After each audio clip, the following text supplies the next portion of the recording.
आदाब, मैं हूं आपके साथ दीपिका सिंघल। चलिए शुरुआत करेंगे खबरों की। राजस्थान अब तेजी से बाघस्तान के तौर पर अपनी पहचान बना रहा है। रणथंभौर, सरिस्का, रामगढ़, विषधारी में बाघों की संख्या ऑल टाइम बेस्ट के मार्क को छू रही है। 29 जुलाई को कल विश्व बाघ दिवस है और प्रदेश में पहली बार बाघों की संख्या 120 के आंकड़े को छू रहा है।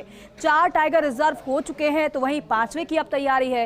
लेकिन प्रदेश में बाघ कितने सुरक्षित हैं, उनके लिए पर्याप्त रहवास की उपलब्धता है या फिर नहीं, और बाघ की शरण स्थली से गांवों के पुनर्वास की योजना कितनी सफल हुई है, ऐसे तमाम सवाल हैं जिन पर गहन चिंतन कर ठोस फैसले लेने की जरूरत है। अंतर्राष्ट्रीय बाघ दिवस के मौके पर फर्स्ट इंडिया न्यूज की एक खास रिपोर्ट आपको दिखाते हैं। दुनिया को मछली जैसे बाघिन देने वाले रणथंभौर को टाइगर फैक्ट्री के तौर पर पहचाना जाने लगा है। प्रदेश में सरिस्का, मुकुंदरा और रामगढ़ विषधारी भी रणथंभौर के बाघों से ही बसाए गए। जल्द अधिसूचित होने वाला धौलपुर टाइगर रिजर्व भी रणथंभौर के बाघों से ही आबाद हो रहा है। रणथंभौर में वर्तमान में 79 बाघ हैं। कुछ वर्ष पहले बाघ विहीन हो चुके सरिस्का में बाघों की संख्या अब 30 के स्तर पर पहुंच गई। एक वर्ष पहले अधिसूचित हुए रामगढ़ विषधारी में एक ही वर्ष में बाघों की संख्या 5 हो गई है। मुकुंदरा में बाघ बसावट को दूसरा प्रयास भी विफल जरूर रहा हो, लेकिन वन विभाग अपने स्तर पर प्रयासों में कमी नहीं आने दे रहा। मुकुंदरा में वर्तमान में एक ही बाघ है, लेकिन जल्द ही वहां एक बाघिन को ट्रांसलोकेट करने की तैयारी चल रही है। प्रस्तावित धौलपुर टाइगर रिजर्व के धौलपुर और करौली क्षेत्र में भी करीब 6 से 8 बाघों का विचरण है। प्रदेश में 3 टाइगर सफारी चल रही हैं और टाइगर टूरिज्म अपने चरम पर है। राजस्थान की पहचान बाघस्थान के तौर पर बनी है।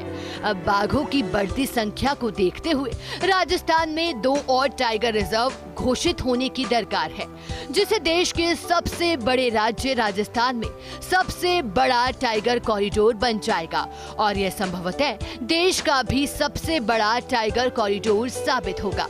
फिलहाल राजस्थान में 4 टाइगर रिजर्व हैं।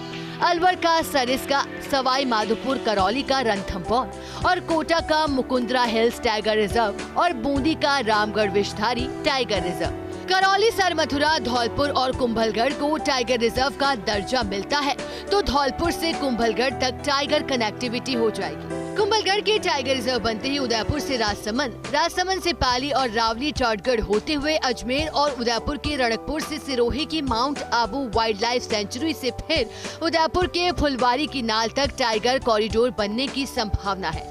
राजस्थान क्षेत्रफल में जरूर बड़ा है, पर ज्यादातर मरुभूमि होने से यहाँ जंगल कम है। वहीं मध्य प्रदेश में 6 टाइगर रिजर्व है। राजस्थान में जो जंगल टाइगर रिजर्व बनाए जा सकते हैं, उसमें अप्रत्याशित देरी हो रही है। मध्य प्रदेश भारत का टाइगर स्टेट भी है। यहाँ राजस्थान की तरह कोई लॉबी नहीं है जो किसी भी टाइगर रिजर्व को प्रभावित करती हो, जबकि राजस्थान में एक ऐसी लॉबी है जो नहीं चाहती कि राजस्थान में एक जगह विशेष की जगह कहीं और टाइगर रिजर्व बने। अपने धनबल और राजनीतिक अप्रोच के बलबूते पर राजस्थान में नए टाइगर रिजर्व की हर पहल को प्रभावित करती रहती है। अब जिस तरह से सरिस्का में वन विभाग की टीम में शानदार काम किया है, उससे सरिस्का एक बेहतर विकल्प के तौर पर उभरा है। लेकिन यहाँ भी रणथंभौर के राजनीतिक रसूख वाले कुछ लोगों ने अभी तक रणथंभौर से सरिस्का में टाइगर शिफ्टिंग नहीं होने दी। यही कारण है कि रणथंभौर में बाघों की संख्या वहाँ की क्षमता से करीब 2 गुनी हो गई। बाघों में संघर्ष बढ़ रहा है। बाघ जंगल से निकलकर रिहायशी बस्तियों तक पहुंच जाते हैं और पोचिंग का खतरा भी बढ़ा है। मुकुंदरा तो शुरू से ही विवादों में रहा और यहाँ भी सिर्फ एक बाघ है। अब जल्द ही यहाँ एक बाघिन छोड़ने की योजना बनाई जा रही है।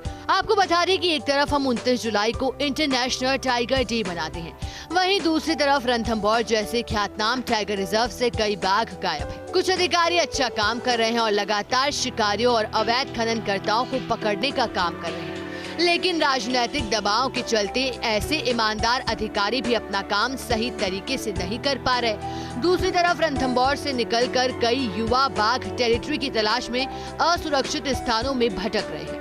वन्यजीव संरक्षण से जुड़े लोगों का कहना है कि राजस्थान में जल्द से जल्द एक नए टाइगर रिजर्व की घोषणा होनी चाहिए।